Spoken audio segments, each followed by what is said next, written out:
प्रभु यीशु मसीह के नाम में आपका स्वागत है क्रिस्टवानी चैनल पर। फिर एक बार हम एक नई शिक्षा के साथ में मिल रहे हैं। शिक्षा के शुरू करने के पहले मैं आपको बताना चाहता हूं कि यदि आपने हमारे इस चैनल को सब्सक्राइब नहीं किया है तो कृपया सब्सक्राइब कर दीजिए। आइकॉन की बेल बजाकर आप पक्का कर लीजिए ताकि जब भी हम नया वीडियो डालते हैं या नए शिक्षा के विषय में हम नया वीडियो डालते हैं तो आप उस बात का नोटिफिकेशन आपको मिलेगा। मेरे भाई और बहनों, आपका स्वागत है क्योंकि आप परमेश्वर के दृष्टि में बहुत ही बहुमूल्य है। फिर से एक मौका दिया खुदावन ने हमें कि हम वचन के इस रहस्य को जान पाए। परमेश्वर हमारा प्रगट परमेश्वर है, वो रहस्यमय परमेश्वर नहीं है। हर एक बात हम पर वो प्रकट करता है। यदि आप भजन संहिता उसका 25वां अध्याय और 14वें वचन को यदि पढ़ते हैं, वहां इस प्रकार से लिखा है कि परमेश्वर के भय धरने वालों पर वो अपने रहस्य को प्रकट करता है। इस वचन को मैं आपके लिए पढ़ना चाहूंगा। भजन संहिता 25वां अध्याय और 14वीं आयत। और यहाँ लिखा है, यहोवा के भेद को वही जानते हैं जो उससे डरते हैं और वह अपनी वाचा उन पर प्रकट करेगा। हालेलुया। परमेश्वर का वचन कहता है कि जो यहोवा के भेद को वही जानते हैं जो उससे डरते। परमेश्वर के भय धरने वाले ही परमेश्वर के रहस्य को जानते हैं, क्योंकि परमेश्वर अपनी वाचा उन पर प्रकट करता है। बाइबल में वो सारे रहस्य आपके लिए और मेरे लिए रखे। जो प्रकट है वो आपके है और जो प्रकट नहीं है वो हमारे परमेश्वर यहोवा के है। व्यवस्था विवरण 29 के अनुसार जो प्रकट है वो हमारे है और जो प्रकट नहीं है वे परमेश्वर के है। उसमें हम ना गिरे, परंतु जो प्रकट है उसको जानना यह हमारा कर्तव्य है। आज हम इस विषय पर बात कर रहे हैं, कौन है वे परमेश्वर के पुत्र और कौन है वे जो मनुष्य की पुत्रियां। और 26वें अध्याय में हम देखते हैं परमेश्वर के पुत्र के विषय में। वे कहते हैं कि हम परमेश्वर के पुत्र हैं। यहाँ लिखा है कि परमेश्वर के पुत्र और मनुष्य की पुत्रियां। कौन है वे जो अपने आप को कहते हैं कि हम परमेश्वर के पुत्र हैं और परमेश्वर की अर्थात मनुष्य की पुत्रियां। विषय है परमेश्वर के पुत्र और मनुष्य की पुत्रियां। कई अलग अलग शिक्षा है इसके विषय में। लोगों के अलग अलग मत है, अलग अलग सोच है इन वचनों के विषय में, परंतु परमेश्वर का वचन क्या कहता है। आइए इन वचनों पर हम थोड़ा मनन करें, क्योंकि परमेश्वर अपने रहस्य को आपके जीवन पर प्रकट करने जा रहा है। और 26वें अध्याय में इस प्रकार से लिखा है, हम उसको पढ़ेंगे। फिर जब मनुष्य भूमि के ऊपर बहुत बढ़ने लगे और उनके बेटियां उत्पन्न हुई, तब परमेश्वर के पुत्र ने मनुष्य की पुत्रियों को देखा कि वे सुंदर है, सो उन्होंने जिस जिस को चाहा उनसे ब्याह कर लिया। अब देखिए यहाँ पर लिखा है कि पृथ्वी पर मनुष्य की संख्या बढ़ने लगी। मनुष्य भूमि के ऊपर बहुत बढ़ने लगे और उनको बेटियां हुई। उन्होंने बेटियों को उत्पन्न किया, अर्थात बेटे और बेटियां उत्पन्न हुई। मनुष्य संख्या से बढ़ने लगे, उनकी तादाद बढ़ने लगी, क्योंकि परमेश्वर ने कहा था, आशीष दी थी, फूलो फलो और सारे पृथ्वी में भर जाओ। ये तब आशीष दी थी जब मनुष्य ने पाप भी नहीं किया था। लेकिन परमेश्वर के दिए हुए शब्द कभी व्यर्थ नहीं होते। भले ही मनुष्य ने पाप किया, परंतु जो परमेश्वर ने जो आशीष दी थी वो आशीष बरकरार अभी तक है। इस पृथ्वी पर मनुष्य की संख्या उन दोनों में बढ़ती गई और आज भी बढ़ रही है। आप जानते हैं, कभी 100 करोड़ थे, फिर आज पिछले दिनों कुछ सालों में 125 करोड़ थे और आज कहते 130 करोड़, कोई कहता है 135 करोड़। संख्या भारत की बढ़ ही रही है, घट नहीं रही है, बढ़ रही है, क्योंकि परमेश्वर ने कहा कि सारी पृथ्वी पर मनुष्य क्या हो जाए, फैल जाए, भर जाए, आशीषित हो जाए। चलिए वो विषय हमारा नहीं है। हमारा विषय है कि भूमि पर मनुष्य की संख्या बढ़ने लगी, उनकी बेटियां उत्पन्न हुई। तब परमेश्वर के पुत्र ने मनुष्य की पुत्रियों को देखा, क्या देखा कि वे सुंदर है।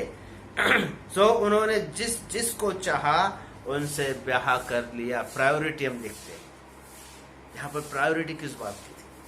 परमेश्वर ने मनुष्य को बनाया, परमेश्वर की भक्ति के लिए बनाया, परमेश्वर के साथ संगति करने के लिए बनाया। प्रायोरिटी, पहला स्थान परमेश्वर को होना चाहिए। लेकिन यहाँ पर हम क्या देखते हैं? पहला स्थान उस बेटियों के जीवन में पहला स्थान था कि वो अपने आप को सुंदर बनाए रखे।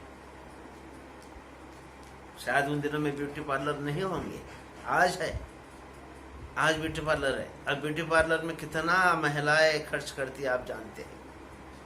बेटियां जो अभी ब्याह नहीं हुआ, कितने अपने आप को सजाए धजाए रखती है, अपने आप को सुंदर बनाने के लिए कितना प्रयत्न करती है ताकि कोई राजकुमार उन्हें देखे, यदि कोई ऐसा व्यक्ति उन्हें देखे जो सारे बातों से समृद्ध है और उनसे ब्याह हो जाए और उनका जीवन सुखमय हो जाए। धनवान घर में हमारी बेटी जाए, धनवान घर में वो बेटी चाहती है कि धनवान घर में मेरी शादी हो जाए, प्रतिष्ठित घराने में मेरी शादी हो जाए, जिस घर में कोई कमी ना हो। और यही रीत आज भी है और उस समय भी थी। यहाँ पर परमेश्वर का वचन कहता है कि हर एक लड़कियां अपने आप को सुंदर बनाने का प्रयत्न करती थी ताकि परमेश्वर के पुत्र की नजर उन पर गिर जाए। और परमेश्वर के पुत्र देखिए, परमेश्वर के पुत्र तो परमेश्वर के चरण के पास बैठे होने चाहिए था। परमेश्वर के चरण के पास बैठकर परमेश्वर की आराधना अर्चना करने वाले होना था। लेकिन अपने आप को परमेश्वर के पुत्र कहते हैं, परंतु हृदय में वो परमेश्वर के पुत्र नहीं थे। अब परमेश्वर के पुत्र क्यों कहते थे मैं आपको बताता हूँ। क्योंकि वे उन परिवार से आते थे जिन परिवारों में अधिकार था। ऐसे परिवारों से आते थे, कुलीन परिवार से आते थे, प्रतिष्ठित परिवार से आते थे कि उनके पास में परमेश्वर के विषय ज्ञान था। परमेश्वर के उस ज्ञान को सिखाने वाले लोग थे। यह धार्मिक अगुवे थे, ये धार्मिक पंडित थे, ये परमेश्वरीय बातों को सिखाने वाले लोग थे, जो ज्ञान से, जो बल से और धन से संपन्न लोग थे। और समाज में इनका बड़ा रुतबा था। सारे मनुष्य के सामने ये धर्मी समझे जाते थे। आपको पता है शास्त्रियों फरीसियों के विषय में, उनको धर्मी समझा जाता था। वो परमेश्वर के ज्ञान को सिखाने वाले, ज्ञान को संचयन करने वाले या ज्ञान को लोगों को बांटने वाले थे वो। और परमेश्वर का ज्ञान उनके पास में था। समाज में और यहूदियों में विशेष करके उनको धार्मिक अगुवे समझा जाता था और वो धार्मिक अगुवे थे।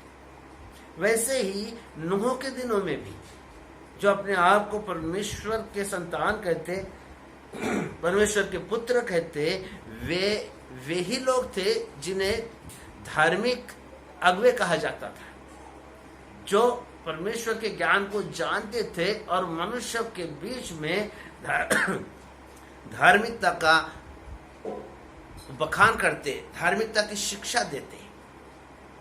परंतु इनका ध्यान दिखिएगा, थोड़ा सोचिएगा इस बात पर, इनका ध्यान परमेश्वर की बातों पर नहीं था। इनका ध्यान उन मनुष्य की पुत्रियों पर था। अपने आप को ये परमेश्वर के पुत्र कहते थे। आज यदि मसीह में जो लोग हैं या जूते परमेश्वर को जानते हैं, वे अपने आप को परमेश्वर के संतान कहते हैं, परमेश्वर के पुत्र कहते हैं, परमेश्वर की पुत्रियां कहती है। क्यों?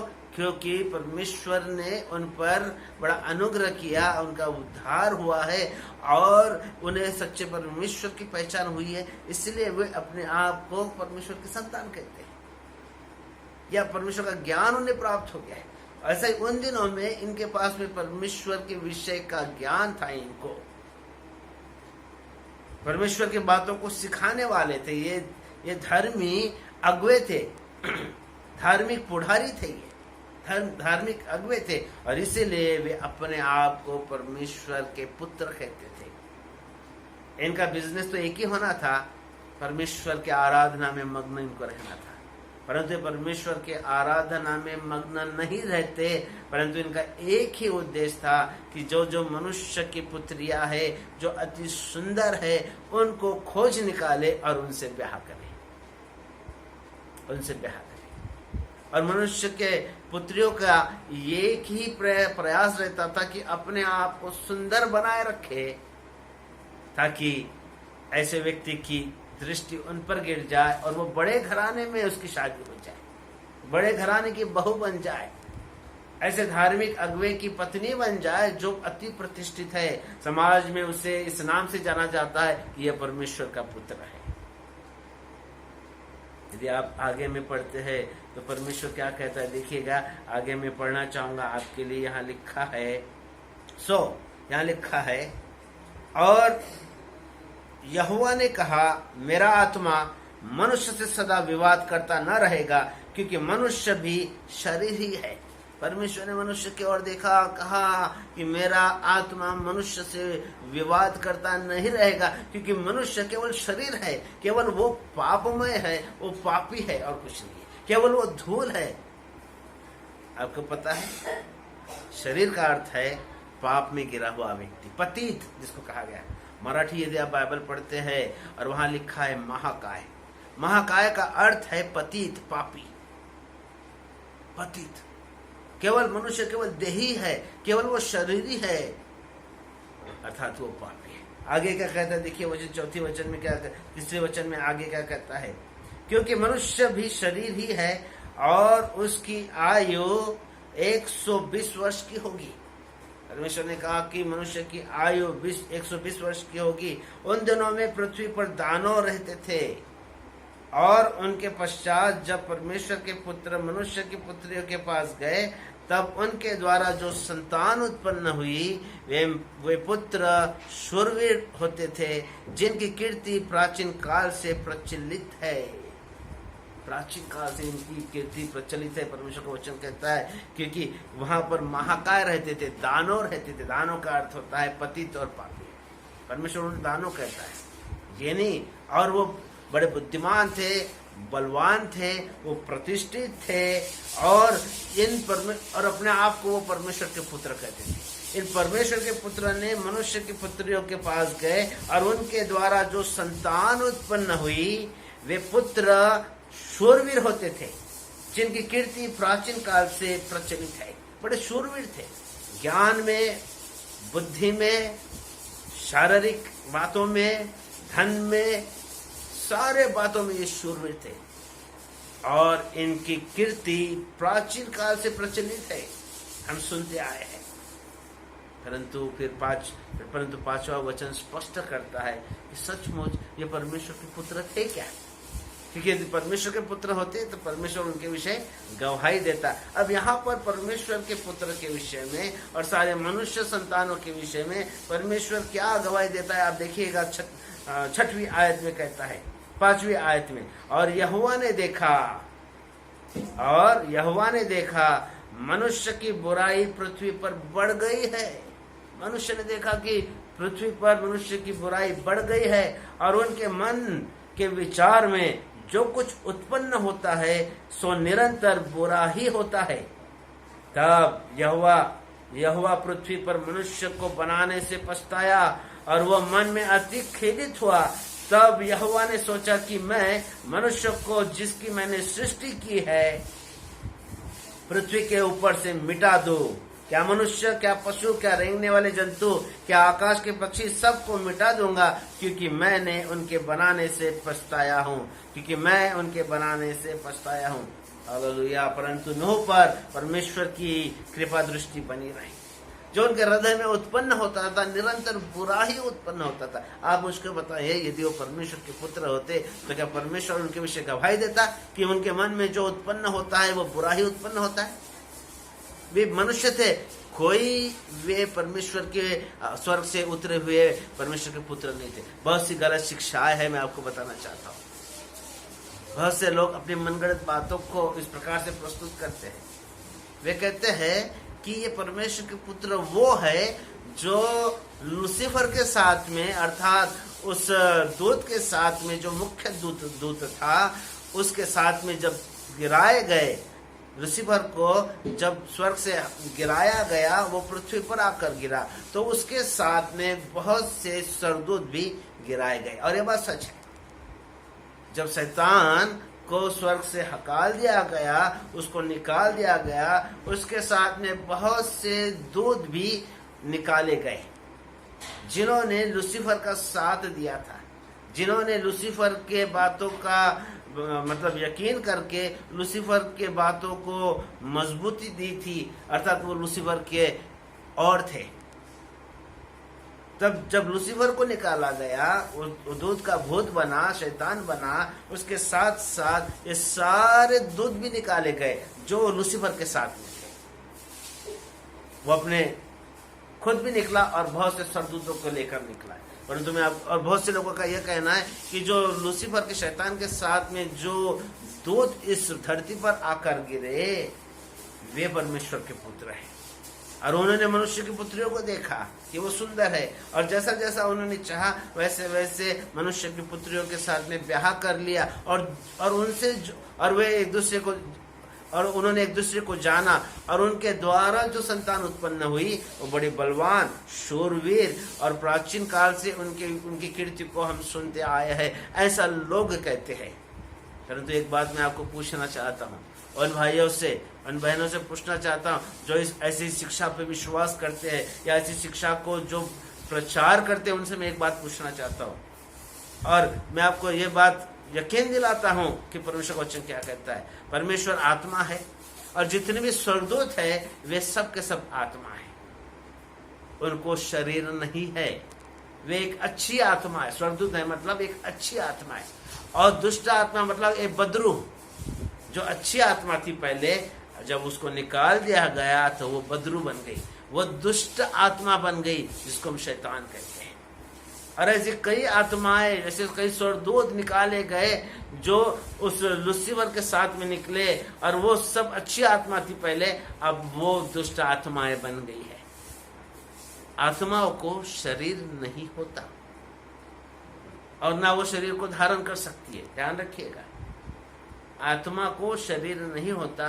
क्या शरीर यदि नहीं है तो क्या वह मनुष्य के साथ मिलकर या मनुष्य के पुत्रियों के साथ मिलकर क्या संतान को उत्पन्न कर पाएंगे? क्या शरीर नहीं है वो केवल आत्मा है।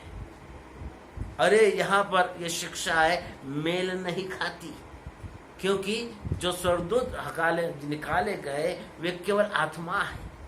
वो पहले अच्छी आत्मा थी, बाद में वो बुरी आत्मा बन गई।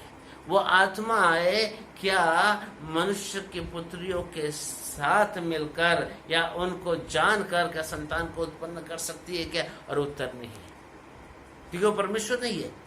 परमेश्वर है जो सब कुछ उत्पन्न कर सकता है, परंतु शैतान सब कुछ उत्पन्न नहीं कर सकता, केवल वो बुरी आत्मा है। और एक आत्मा मनुष्य के संतान को जन्म नहीं दे सकती। ऐसे गलत शिक्षाओं से बचे रहिए। बहुत ही सिंपल है पवित्र शास्त्र, अति सिंपल है। इसको हम यदि ध्यान से इस पर मनन करें तो और परमेश्वर का भय रखें तो परमेश्वर इन सारे रहस्यों को प्रकट करता है। ये मनुष्य के पुत्र वे हैं जो अपने आप को धर्मी समझते थे, जिनके पास में धर्म का ठेका था, जो धर्मी अगुवे थे, जो परमेश्वर के ज्ञान को जानते थे और परमेश्वर के ज्ञान को सिखाया करते थे। ये वो धर्मी जो अपने आप को कहते थे कि हम परमेश्वर के पुत्र हैं। और उन्होंने उन साधारण मनुष्य की पुत्रियों को देखा कि वो सुंदर है, और जैसा चाहा वैसा उन्होंने उनसे ब्याह कर लिया। और जब उनके द्वारा सामान्य स्त्रियों, सामान्य मनुष्य की लड़कियां जो सुंदर थी, उनसे ब्याह करने के बाद में जब वो एक दूसरे को जब उन्होंने जाना और जब उनसे जो संतान उत्पन्न हुई वो बड़ी शूरवीर, बड़ी ज्ञानी, और उनकी कीर्ति प्राचीन काल से हम सुनते आए हैं।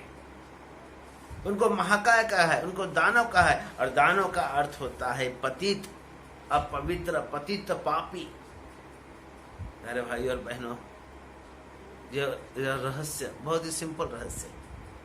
अब परमेश्वर आपसे इन बातों को पूछता है या आप पर प्रकट करता है। मैं आपको बताना चाह रहा हूं, इन बातों को वो हम पर प्रकट कर रहा है। हालेलुया, परमेश्वर का धन्यवाद। हालेलुया, परमेश्वर का धन्यवाद हो। परमेश्वर ने मनुष्य को 120 साल की आयु दी, अर्थात एक परिपूर्ण समय दिया कि मनुष्य पश्चाताप करे और परमेश्वर की ओर मुड़े, अपने मन को फिराए। आज भी ऐसे लोग हैं जो अपने आप को कहते कि हम परमेश्वर के हैं। आज भी है। नूह के समय में जैसे लोग थे, आज भी ऐसे लोग हैं। वो शायद धार्मिक अगुवे हो सकते हैं, शायद वो परमेश्वर के ज्ञान को सिखाने वाले हो सकते हैं, जिनके पास में ज्ञान का भंडार हो, जो परमेश्वर के रहस्य को जानने वाले हो सकते हैं। ऐसे अपने आप को परमेश्वर के पुत्र कहलाने वाले आज भी लोग हैं, परंतु उनके मन में निरंतर बुरा ही उत्पन्न होता है। परमेश्वर कहता है कि मैं मनुष्य से विवाद करता नहीं रहूंगा, क्योंकि वो केवल शरीर है, केवल शरीर है। नूह के दिनों में सारी दुनिया को परमेश्वर ने डुबा के मार दिया, परंतु नूह और नूह का परिवार बचाया गया, क्योंकि परमेश्वर का भय नूह रखता था। नूह पर परमेश्वर की कृपा दृष्टि थी, क्योंकि वो परमेश्वर का आदर करता था, परमेश्वर के वायदों से, वचनों से वो डरता था और वचन के अनुसार चलता था। जैसा परमेश्वर कहता वैसा ही नूह करता, और इसीलिए नूह को कहा गया कि तू कृपा पाया हुआ व्यक्ति है। हालेलुया। आइए इस समय हम अपने आप को जांचें, कहीं हम ऐसे मनुष्य तो नहीं है जो अपने आप को परमेश्वर के कहते हैं और हमारा हृदय परमेश्वर से दूर है। इस समय है कि हम अपने हृदय को जांचें। यदि आज तक हमने अपने आप को नहीं जांचा है, तो ये समय है मेरे भाई और बहनों कि हम अपना परीक्षण करें, अपने आप को हम जांचें, ताकि हम परमेश्वर के दृष्टि में योग्य ठहरे। प्रभु आपकी सहायता करें इन वचनों के द्वारा। धन्यवाद, धन्यवाद, हम प्रभु का धन्यवाद। आइए हम प्रार्थना करें। प्यारे प्रभु, हम तेरा धन्यवाद करते हैं कि तूने हम पर अपनी कृपा दृष्टि बनाए रखी है। प्रभु, जैसे कई लोग हैं जो अपनी धार्मिकता में, अपने ही धर्म में प्रभु जी लिप्त है, जिनकी आंखें अंधी हो चुकी है प्रभु, अपने आप को परमेश्वर के जन कहते, परंतु बुराई से, अधर्म से उनका जीवन भरा हुआ है प्रभु जी। प्रभु तू दयालु प्रभु है। हम प्रार्थना करते कि ऐसे लोगों का नाश ना हो, परंतु उनकी आंखों को तू खोल, उनके समझ को खोल प्रभु, उन्हें नम्र मन दे, ताकि तेरे बलवान हाथ के नीचे वो नम्र बन जाए, तेरे मुख को देखे, उद्धार को पाए प्रभु। ऐसा अनुग्रह कर प्रभु। और प्रभु तू दया करने में प्रभु अति धनवान है। दया कर प्रभु। यदि प्रभु तू दया ना करे तो ये नष्ट हो जाएंगे प्रभु, और तू नहीं चाहता कि किसी का नाश हो जाए।